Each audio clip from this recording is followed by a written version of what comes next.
கிறிஸ்தவுக்குள் பிரியமான சகோதர சகோதரிகளை கர்த்தர் உங்களை ஆசீர்வதிப்பாராக. இந்த நாளுக்குரிய வசனம் நீதிமொழிகள் 18:21. மரணமும் ஜீவனும் நாவின் அதிகாரத்தில் இருக்கும்.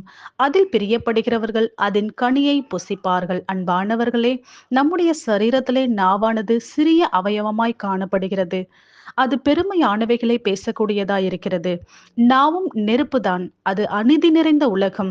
நம்முடைய அவயவங்களில் நாவானது முழு சரீரத்தையும் கரைப்படுத்தி ஆயுள் சக்கரத்தை கொளுத்து விடுகிறதாய் காணப்படுகிறது என்று யாக்கோபு 3:5-6 சொல்லப்பட்டிருக்கிறது.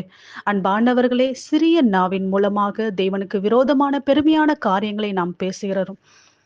ஆதியாகமம் 1:2 சொல்லப்பட்டிருக்கிறது, பூமியானது ஒழுங்கின்மையும் வெறுமையும் இருள் நிறைந்ததுமாய் காணப்பட்டிருந்தது. அதிலே தேவன் தம்முடைய வார்த்தையின் மூலமாக உலகத்தில் உள்ள அனைத்து விதமானவைகளையும் தேவன் சிருஷ்டித்து இவைகளை எல்லாவற்றையும் ஆண்டு கொள்ளுங்கள் என்று மனிதனை பார்த்து கட்டளையிட்டார். அன்பாண்டவர்களே, இருள் நிறைந்ததை, வெறுமையா இருக்கிறதை, ஒழுங்கின்மையா இருக்கிறதை தேவன் தம்முடைய வார்த்தையினாலே உருவாக்கி இருக்கிறார்.